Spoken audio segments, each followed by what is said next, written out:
Competition के तैयारी के लिए गणित की शुरुआत कहाँ से करें। जब भी किसी कंपटीशन की तैयारी शुरू करते हैं, गणित कमज़ोर होता है, तो सबसे पहले दिमाग में यही सवाल आता है कि भाई शुरुआत कहाँ से करें। और गणित तो बहुत कुछ भूल भी चुके हैं, तो इसके ऊपर अगर बातें करना है तो हम पहले समझ लें कि मैथमेटिक्स में देखो दो ही पार्ट होते हैं। कैलकुलेशन करना, जिसको हम बेसिक कहते हैं। तो बेसिक कमज़ोर है, मतलब आपका कैलकुलेशन करने की ताकत में कमज़ोरी है। और दूसरा होता है कंसेप्ट या लॉजिक, मतलब वर्ड प्रॉब्लम, शब्दों में लिखे हुए सवाल को कैलकुलेशन में ढालना। और वो जो पार्ट है उसे हम कंसेप्ट या लॉजिक कहते हैं। अब अगर हम थोड़ी सी बात कर लें, कैलकुलेशन के बड़ा मतलब होता है बेसिक, वो तो हमें पता है, अर्थात स्टेप्स, जिसमें दिमाग की ज़रूरत नहीं होती है। ये प्रैक्टिस से होता है, केवल धैर्यपूर्वक प्रैक्टिस करना पड़ता है और बहुत दिनों की ज़रूरत नहीं होती है। एक महीने में अगर धीरे धीरे भी करते हैं तो बेसिक्स हो जाता है। लेकिन एक सवाल यहाँ और भी उठता है, बेसिक का मतलब क्या है। अब इसको और हम करते हैं, अगर एक एक करके बेसिक सीखते हैं तो जब 40वां बेसिक सीखना है तो पहला बेसिक भूल चुके होंगे। तो मतलब हमें एक ऐसी तरह जाना है, कैलकुलेशन बराबर तो बेसिक हुआ, और बेसिक का मतलब हमने सरलीकरण करके रखा। अर्थात अगर आप सरलीकरण करते हैं, बेसिक सीखने के साथ ही साथ सरलीकरण, सिंप्लीफिकेशन शुरू कर देते हैं, तो जितने भी बेसिक आप सीखे उसका आप एक साथ प्रयोग करना शुरू करते हैं, एप्लीकेशन शुरू कर देते हैं, जिससे सब कुछ आपको याद रहता है। जैसे हम देखें, ये 12% of 4% of 7% of 2 multiplied by 10⁻⁶। तो कहने का मतलब यहाँ सारे बेसिक आ गए मोटा मोटी। तो चलिए हम फटाफट देख लेते हैं सरलीकरण के दृष्टि से, अर्थात यही सरलीकरण हमें क्वेश्चन के कैलकुलेशन में आएंगे। तो उसके लिए अगले 3 मिनट में फटाफट जान लेते हैं क्या क्या बेसिक जरूरत है, फिर बातों को आगे बढ़ाते हैं। पे जब बात करते हैं तो देखते हैं कि सरलीकरण किस किस टाइप में आता है और उसके लिए क्या क्या हमें जानना जरूरी है। तो देखिए, इस टाइप के सरलीकरण के लिए BODMAS का जानना जरूरी है और कैसे काटा पीटा जाता है वो जानना जरूरी है। ये भी देखिए, ये जो सवाल है, इस सवाल को करने के लिए हमें प्रतिशत से भिन्न कैसे निकाला जाता है, पावर के बारे में जानना जरूरी है, काटना जरूरी है। ये सब 16 और 17 तारीख के 2021 के सवाल हैं।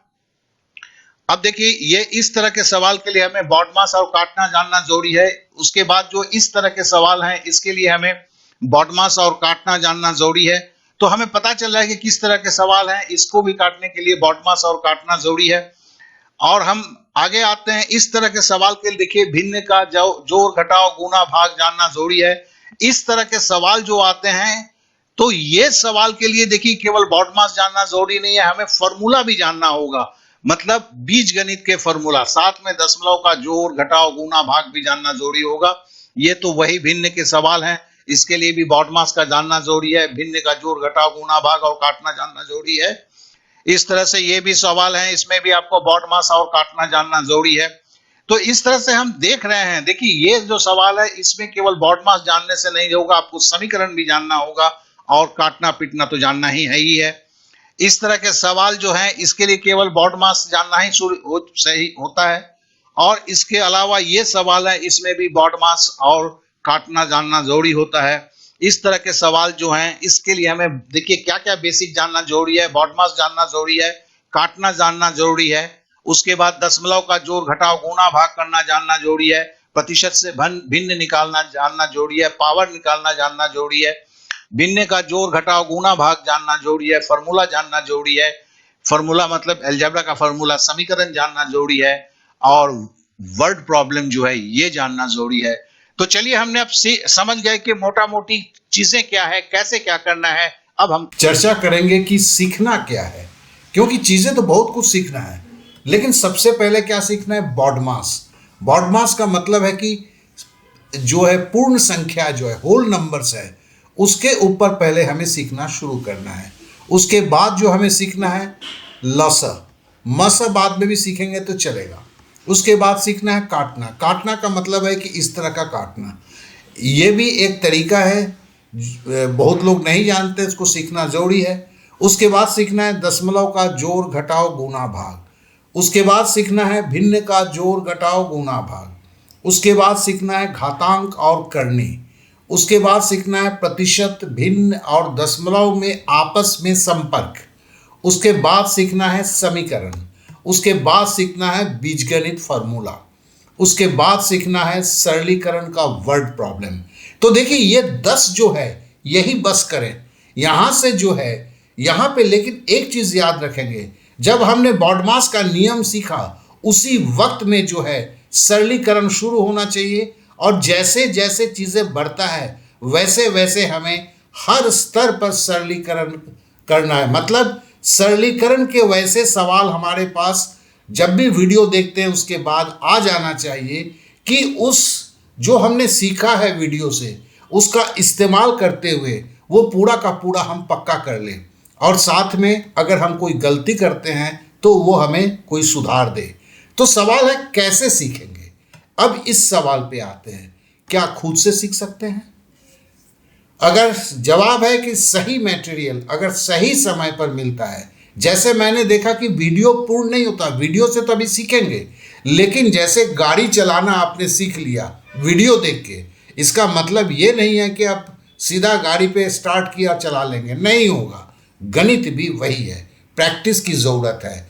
आप कोई भी तो इंसान आपको इस दुनिया में नहीं मिलेगा जो वीडियो देख के सीखता है कि तैराक मतलब स्विमिंग कैसे किया जाता है, तैरेगा कैसे, कैसे तैरना है। चलिए 2-4 घंटे का वीडियो देख लिया, उसके बाद कोई पागल होगा वही तो पानी में छलांग लगाएगा ना। तो आपको समझना है, खुद से करना है। जितना सीखा उसको करने के लिए प्रैक्टिस मटेरियल की ज़रूरत है। चूँकि ये दोनों चीज़ साथ में नहीं होता है इसलिए खुद से सीखना प्रॉब्लम होता है। किसी कोचिंग में जरूर कोचिंग में जाइए, लेकिन एक चीज़ को ध्यान रखें, किसी प्राइवेट क्लास में जाएंगे तो अच्छा होगा, क्योंकि भीड़ होता है कोचिंग क्लास में। आपके हर डाउट का, हर सवाल का जवाब तो सर दे नहीं सकते। एक क्लास में 30 से 40 लड़के होते हैं, ठीक है, कम पैसे में तो हो जाता है, लेकिन 30 से 40 लड़के अगर सवाल पूछते रहें, क्योंकि शुरुआत कर रहे हैं, तो वो मुश्किल भरा होता है। इसे याद रखेंगे। किसी ऑनलाइन क्लास में जरूर करें, लेकिन ये देखें कि जहां आप सर से सीधे बात कर सकते हैं। नहीं तो रिकॉर्डेड वीडियो के क्या मतलब हुआ उसका, वो तो ऑनलाइन आपके यूट्यूब में ऐसे ही फ्री में है, तो फिर क्या ज़रूरी है आपको, इसे समझिए। आपको ज़रूरी है कि जहां आपका हाथ रुकता है कोई आपको बताए कि आपने गलती क्या किया है और आपको कैसे आगे बढ़ना है। अब एक सवाल आता है कि मेरे पास संभव है, लेकिन मैं भी गारंटी तो जरूर लेता हूँ सिखाने का, अगर आप में लगन है। क्योंकि अगर आप सीखना नहीं चाहते हैं तो 100 किलोमीटर 1000 किलोमीटर दूर बैठे मैं कुछ नहीं कर सकता। और इसका चार्ज जो है ये फ्री होता नहीं है, क्योंकि लोगों को वक्त देना पड़ता है। हर किसी के वक्त का कीमत है। मैंने मिनिमम चार्ज रखा हुआ 1000 रुपये वन टाइम पेमेंट है। जिन्हें चाहिए वो व्हाट्सअप कर सकते हैं, व्हाट्सअप करें, फ़ोन ना करें। अब बात आती है नेक्स्ट क्लास क्या है, बेसिक सीखने की प्लानिंग। मैंने देखा कि लोग सालों से बेसिक सीख रहे हैं। जी हाँ, मैंने बहुत सारे छात्रों को देखा है। आज से 3 साल पहले भी मेरे को जब मैसेज किए थे सर बेसिक से पढ़ना है, 3 साल के बाद भी वही कर रहे हैं, बेसिक से सीखना है। जो बेसिक सीखने में 30 दिन से ज़्यादा लगता भी समय नहीं है, क्योंकि 10 में ही बस हो जाता है। उसके बाद जो है आगे की जो रीति है, सिस्टम है, वो दूसरा है। आप किसी कंपटीशन को तोड़ने जा रहे हैं, आप गणित में अपनी क्षमता को दिखाने जा रहे हैं, तो इसकी तैयारी भी जो है वो एक अलग तरीके से होता है।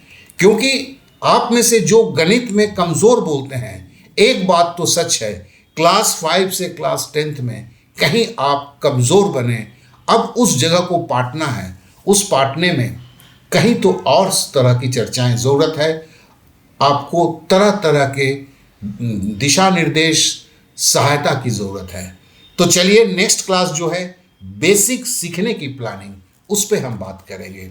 खुद से भी मैं बोलता हूँ सीखा जा सकता है, तो उसके लिए भी मटेरियल कहाँ से मिल सकते हैं, और खुद से अगर करेंगे तो सेल्फ डिसिप्लिन क्या होगा वो समझना है। यहाँ घंटों की बात नहीं है। बेसिक सीखने की प्लानिंग में जो है आपको 2 ही चीज़ करना है, खुद पे नियंत्रण रखना, सेल्फ डिसिप्लिन, और दूसरा मटेरियल कहाँ मिलेगा, कैसे आप प्राप्त करेंगे। तो अगर आप उत्सुक हैं तो ज़रूर नेक्स्ट वीडियो कल जो अपलोड होगा उस पर ध्यान रखेंगे। आपने समय दिया इसलिए आप सभी को मेरा बहुत बहुत धन्यवाद।